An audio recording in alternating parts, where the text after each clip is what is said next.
course in organisational ethics. Do you all have a copy of the handout? Hands up those who don't have a copy of the handout. Where are spare copies? Can you bring them forward? Thanks, John. That's great. No, I think we've got them. Okay. All right, so I'm going to go through this presentation with you. It will take about 25 minutes, I'm reckoning, and then we're going to converse either about this or about other issues you choose.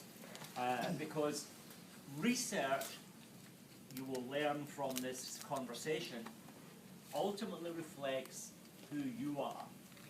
It's very personal. At the same time, it's very objective. And we'll come to that in a moment. I hope it's going to inspire you, to give you confidence.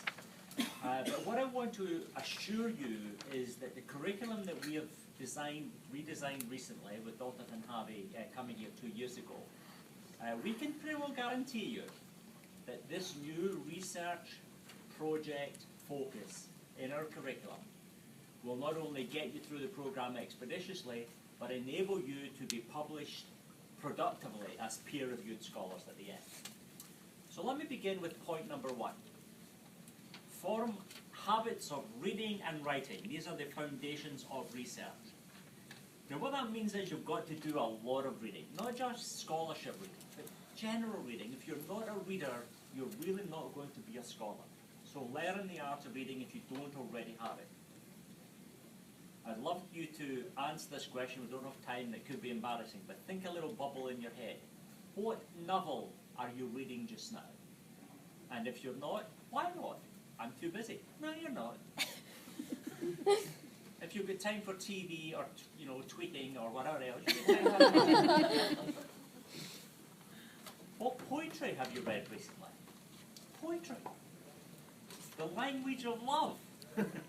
Why don't we feed our souls with poetry more often? Become a reader. Newspapers. You know, the danger, especially of the new generation of scholars, those of you who have come out of bachelor schools and master schools recently, the danger of the new generation of scholars is that you're too social media conscious. You're very good at it, but it can compromise becoming a scholar, because to be a scholar, you've got to be a reader. Welcome. Could we have you introduce yourself? I'm Denise Welch, and I'm a first-year student. Welcome, Denise. Read broadly and narrowly. Both are necessary. So broad reading is your poetry, your novels, your newspapers, your book reviews. There's wonderful, high-quality stuff you can read. But read narrowly. That's when you're in the classroom. You've also got to read your books. And broadly speaking, the kind of approach I take, and I think Dr. Tanhavi also takes, when you're doing a project and you've got books assigned, read them. Read the books. And, if you've got a project with 2 books like I normally give you, read both of them quickly. Just try to get through it fast and then start to focus. From the beginning, let me tell you this. You may be this person. I once was this person. And neurotic. You may be utterly neurotic when you read. If you are highlighting every second sentence or third sentence, go and see your therapist. There is no way our brains can hold that amount of material.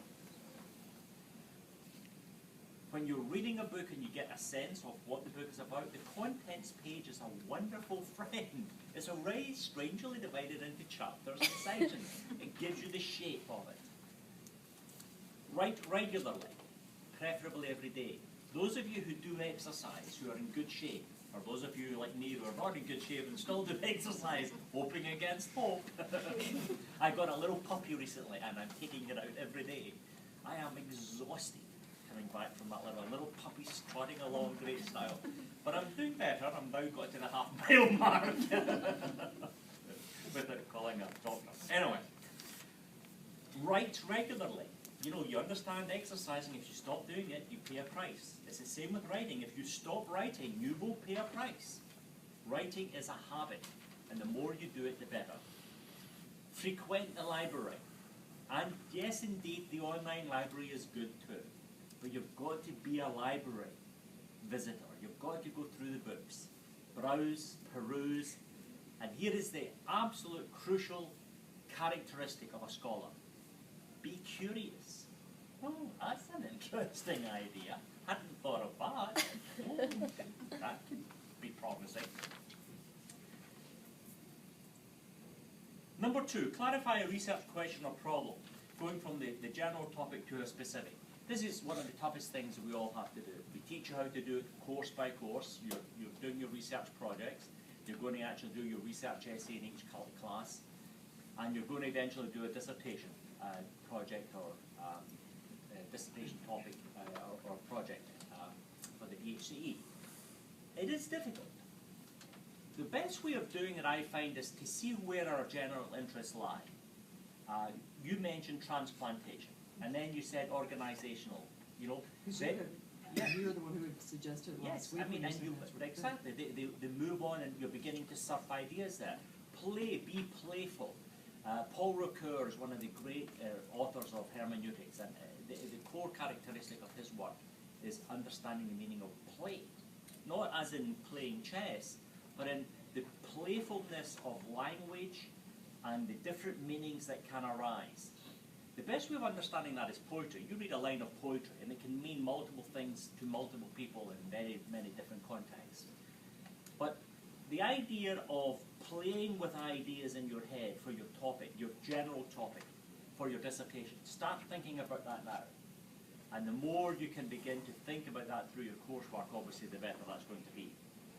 But then how do you narrow it down? How do you move from coursework, for example, to the doctoral dissertation? Or how do you select a topic for your course essay? Well, basically, whatever you choose, if it's not captivating you, if it's not really getting a hold of you, if it's not mesmerizing you, why not? That's probably a pretty good sign you shouldn't be doing that topic. You know, life is too short. Work on something that gets your soul, that really excites you. I mean, I remember a conversation with Rabbi when he came here, and I remember it was one of those interesting conversations with a student meeting a professor for the first time, you know, dull eyes saying, who are you and why am I here? And very quickly we got on to conversing about religion. And Rabbi is from a very different religious background from me, but his eyes lit up when I was able to make a connection on terms of his own religious background and an understanding that that's what drives me. Religious scholarship drives me. And then very quickly, you know, he was captivated about possibilities and options. And then I explained to him that one of his best friend scholars in his own religious denomination is someone he wants to avoid like the plague because he's an absolutely dreadful scholar. But anyway, having said that, I then moved him on to other ways of developing scholarship in bioethics. We need not identify who that scholar is, Rabbi, just now. It's very easy. Now, item 2C is very important. It's as important for your term essay as it is for your research dissertation. Is your focus manageable? Is it doable? And can it help your career? You know, for example, if one of you comes along and says to me, I'm a Roman Catholic and I want to do a theological dissertation because I want to work in Catholic healthcare as a system ethicist. Or actually, I wouldn't mind working in a diocesan hospital as a bioethicist. But I'm wanting to justify abortion and suicide. Well, I would say, well, that's probably not a good career option. If you're going to be working for the bishop in a Catholic hospital, probably not going to hire you if your dissertation is defending abortion and defending suicide. You know, be shrewd about career options too. It's not just about your choice, it's about where your choice will lead you. Item 3 is just simply to tell you, here are the standards of research. And I can assure you that this curriculum that Dr. Tanhavi and I have built around these 3 categories, we give you our absolute assurance. It will not only help you progress to do good essays, it will lead you to pass your comprehensive exams. We just did that. Didn't you? You said that? You just got through the comp exams. And I'm sure the experience of doing that was similar to doing a course essay, right? Hands up those who have done comp exams recently, just brush up, I think. All right. There's been others, but they're not here. All right. The technique of the course essay is the technique we look for in the comp exams. It's a technique we look for in your proposal. It's a technique we look for in your dissertation. And it's the same technique that Dr. Tanhavi as an editor and me as a former editor, what we look for if we're publishing peer-reviewed journals. What are they? Argument formation, literature integration, and critical analysis and organization. We just keep hammering this on, repeating it all the way through the program. We know you can take it to the bank. These are the devices, the techniques that will enable you to be a successful research scholar. Now remember, I've told you all many times in class, we have an option in this program that we've chosen not to take. Many other programs take the following option, and we've chosen against it. Many programs, doctoral programs, teach you many tunes. They teach you an abundance of different tunes. You know, that you can play on the piano, or that you can sing in a chorus line, or that you can use in the violin. We opt not to do that. We will teach you some tunes, we'll teach you some arguments about some topics. Rather, what we're teaching you is technique to be a musician. How would you have a technique to be a violinist? Well, you could play 3 tunes on a violin, or you can learn the technique and play a violin. We're wanting to teach you a technique of research and writing based on these 3 standards. Yes, indeed, we will teach you many tunes, we'll teach you many arguments, we'll teach you many particular debates about controversial issues, but our driving, dedicated focus is upon teaching you the technique of research and writing. Item number 4. Integrate your experience, your reason, and your imagination. Surprise yourself. In other words, not only be curious, but be surprised. I surprised myself very recently last year. It took me just over a year to write my recent book on ethics and imagination. You might say, a book on imagination? Well, I can tell you, it took a lot of imagination to write a book on imagination. It took a lot of imagination, and it surprised me. I can say that much about the imagination? Really? I was surprised. I think the press was surprised when they actually received the manuscript. Say, well, we didn't think this would ever see the light of day. Surprise yourself. Okay, let me tell you what this means. Experience. You are who you are. Now, I think probably we can change. You know, when you're 3 years of age, maybe you can change by the time you're 6. Those of you who are parents know that you can form your children. The chances of us changing dramatically, not so much. We can change, but there's only one particular way of change, and I'm going to talk about it in a moment. But our experience is who we are. Use it. Use your strengths. Avoid your weaknesses. Understand where you have come from, your culture. We have enormous baggage. Hopefully most of it is good. It's formed us. This is what Aquinas refers to and Aristotle talked of in terms of virtue ethics. We are who we are. We know what we're good at. Let us build on those strengths. And don't hesitate to reflect on that. And one simple proof of that is when you're standing in the bar with a glass of wine and you're arguing as a liberal about politics with your friend who's a conservative, so a liberal Democrat versus a conservative Republican, and you are arguing and arguing and arguing. Well, do you think you're really going to persuade your friend to jump ship and become a liberal Democrat or to become a conservative Republican? I mean, do you really think you're going to do that? I don't think so. In other words, there's something about the way we approach life that reflects who we are, our upbringing. Our brains are often set in very deep ways. Don't be surprised by that. So if you're going to be a research scholar, you're probably going to reflect your underlying personality. You either take religion seriously or you take secular processes more seriously. You take liberalism seriously or you take conservatism more seriously. You love orthodoxy or you're just an anarchist. You know, whatever you feel like being. You're probably not going to change that much, but it's important to identify. I grew up as a very, very strong socialist, almost a communist.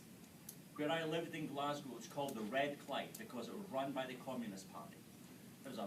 democratic country, Scotland, part of England, but where I grew up, my dad was a shop steward in a big union in a communist environment, and we loved it. So I was effectively born and bred in a really strong socialism environment that was effectively communism within a democracy. Now that all changed as life went on, and my experiences broadened that. So of course you can come away, I'm no longer a communist in that narrow sense of the word communist. I got out of that, the culture changed as I grew up.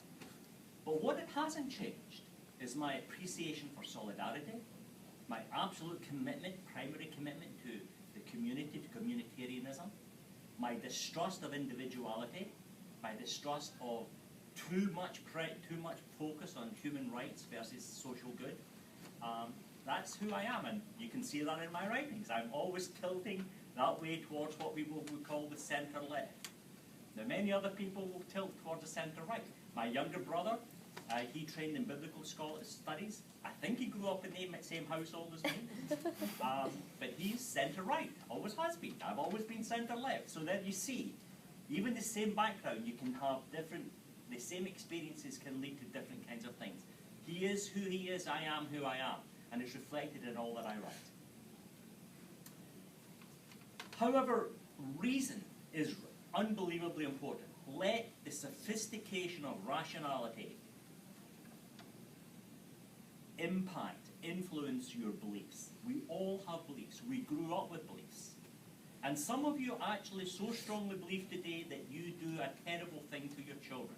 You tell them blunt and blatant lies. Yes, you do. Oh, yes, you do. Blunt and blatant lies, and you know it's going to harm them. And yet you still do it. Oh, yes, you do. You're shaking your head. If you believe in Santa Claus or the Tooth Fairy, and you tell your little child that Santa's coming at Christmas, or the Tooth Fairy's coming, going to leave you a little, coin under your pillow, you know it's a barefaced lie. And you know your kid's going to discover it, and is going to cry, but you do it anyway. You know why? It's the power of language. It's the power of symbol. There is something just wonderful about how reason and imagination blend. There's a good reason for that you can justify Santa Claus because it's just a wonderful thing to do. It builds and promises community and family. That's the imagination in it. And there's a rationality as well because it's doing good and promising good and building good. And yet, there's a downside. You've got to get out of that fairly quickly as well. So reason is very important, but also the imagination is vitally important. Fall in love with scholarship if you're going to traverse new horizons. Unless you fall in love with your research, you ain't going to go far. When you're wanting to ride this wonderful Ferrari into the sunset, that's the imagination in scholarship. Or are you just like a little Chevy going to the levee and finding out the levee is dry? Okay, what's that famous song? Some of you will. What was it? American Pie. American Pie, okay. I mean, that's a great song, The Guy Who Got Rich. But driving a Chevy to the levee, there's not a lot of imagination in that. Give me a Ferrari to the sunset. Okay. So be imaginative. Think big, think new horizons. See where you can go. You might be very, very surprised. Number 5, hermeneutics. This is a scary thing to have to tell you. There is no such thing as subject-free objectivity. Now, in research scholarship, we seek you to be, we ask you to be, we encourage you to be objective. Make your argument, be objective. Deal with facts, deal with reality. But we know from the study of hermeneutics that every time we engage ourselves with an argument and use facts to build an argument, my experience, as I've said previously, my reasoning, my imagination influences that. My baggage comes to bear upon it.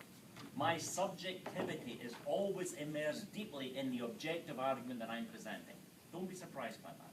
There is no such thing as total objectivity. By definition, we are always subjectively involved in our enterprise. That is a good thing and not a bad thing. It's just that we've got to be critically aware of that. I mean, when I'm writing some left of centre items on terms of Roman Catholic bioethics, I'll go back and edit it and say, I'd like to say that, but I'm not going to say that. That's not a good thing to say. It's not going to be helpful if that's misunderstood. And then I'll edit it down and deal with it and become more moderate. Becoming more subjectively involved in my objective claim. If I am arguing that X should be done, well, I can argue from the rooftops and say, this ideology of religious belief is wrong because X is right, or else I can say, well, maybe there is a way of developing from that ideology of belief to getting to this goal. More modest statement. Interpretation and meaning. That is what research is for. You're interpreting text, you're trying to establish your own argument, your own meaning. Justification and persuasion. You hear me on this all the time. The goal of your research essay in the course is to justify the point that you're arguing. You've got to justify it in a manner that is plausible. You're persuading me or the reader that your argument is a justifiable argument. And finally, and this is really, really important, to the extent that you do this work well, you will build your reputation as a good, reliable scholar. And in the doing of it, you will make a fine contribution to the field. But I can tell you there's a lot of people who don't build reputations and they don't make much of a contribution. So your goal is to do both. The art of successful research in the community of scholars. This is, let me trying to pull this down to maybe from the kind of 5,000-foot level more down to the practical level. The art of a successful research writing in this particular community of scholars. Well, if you've been to the beach over summer, you know the tide goes out and the tide comes in. Writing should be like that. Those of you who are doing research projects just now, if you're doing a 5-page for me just now or a 10-page for one of the other faculty, if all you write is 5 pages or 10 pages, that is not the tidal flow. To get to 10 pages, you should be writing 20, bring it back to 10. Or you're writing 5, bring it back to 3. The 3 goes to 7, bring it back to 5. The 7 goes to 10, bring it back to 8. The 10 goes to 20, bring it back to 10. The 10 goes to another 20, bring it back to 10. Keep writing and bringing it back, writing and bringing it back. Review your writing, be your editor. Clarify your meaning. Is this what I want to say? The art of successful writing is writing. If you try to do it first time, it ain't going to work. It just doesn't work that way. You understand how you see artists when they're painting the landscapes and they're always doing this and standing back and doing that and overpainting and overpainting. And it's the same when you see any kind of musical script that's been all, original musical scripts all been scored out. You don't see that in computers today because it can just change it, but the old manuscripts to demonstrate that. Writing and rewriting and editing is really important. 6B, create your own style. Avoid mining someone else's scholarship or style. You've got to know what someone else says. Don't become that other person. Now, for example, Beecham and Childress are giants in our field. If you try to write like Beecham and Childress, you are going to fail. You do know that. You ain't going to be able to do it. Why? Because you're not Beecham or Childress. Don't try to mirror just what someone else has done. Use their thought, summarize it, put it in your own words. Don't plagiarize it. Put it in your own words. Make it your own argument. Create your style. That goes back to the temperament and the baggage. That's the hermeneutical aspect of solid research writing. Create your own style. And again, the issue of writing and rewriting and rewriting. If you take anything away today about research, it has to be that phrase, writing and rewriting and rewriting. And let me tell you why. I've said this to different classes. Commonly when I'm dealing with students at the doctoral level, and the students slow in getting me a text, I always get the same excuse. I'm still reading. Well, please don't tell me that, because I will not believe you. I'm still reading. Well, of course you're still reading. I'm still breathing. That's irrelevant. There's no end to the reading that we can do. The point of research is to read enough. John Henry Newman, the cardinal from England, famously said, an argument, even though it could be 10 times stronger, is strong enough. That's the essence of research. Write an argument that's strong enough. Because it could be 10 times stronger doesn't mean to say that your argument's not good enough. So the idea of research and writing, to me, are really flip sides of the same coin. If you try to understand research as reading and comprehending and holding it in your brain, unless you think you are some kind of automated robot, that doesn't work. That's not how the human condition works. You've got to read. You've got to read, indeed, as I've said. But move the reading into writing, and move the reading into writing for a purpose. I am writing about this. I am creating this argument, so I'm using the reading for this purpose. I might use the same reading for another purpose later on. But by research being connected with writing, you're using it to that wonderful purpose of an outcome, of a productivity. You're getting your research project done, you're getting your course essay done, your proposal, your dissertation, and indeed eventually your publication. So be tenacious, keep at it, be productive, write, read, write, read, write, keep it going, keep writing, do the reading and keep the writing going. Don't be tyrannized by libraries. There is no end. But read the books that you have chosen for the topic that you have selected, and then start to delve into them more deeply as you begin to make your argument from the book, writing up your argument based on your experience. This is a story of hermeneutics. You're moving from that person's argument to your argument. You're moving from there to here. But it's through your own experience, your own reason, and your own imagination. And then be modest. Understand that your argument is just an argument, and it's probably not a great argument. So qualify yourself. At the end of every argument, if you can possibly just make a little qualificatory remark, that can be very helpful. In other words, here is my argument, here's what I've justified. But you know, I understand that it could also go another way if it went that way. You know, a wee qualifier at the end can be very helpful. And then you can reap the abundant joy of good research. Joy does come from good research.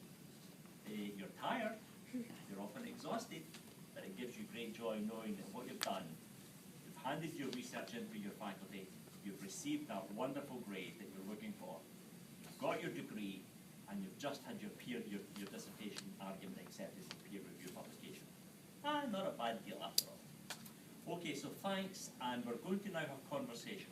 I'm expecting the conversation to be much more practical. It's the bitsy, the mechanics of research, and then Dr. Tatari and I can help converse with you and give you some insight about how to do that. So thanks for listening to this broad vision of research, and now we have conversation from your own experience, your own personalities, your own issues.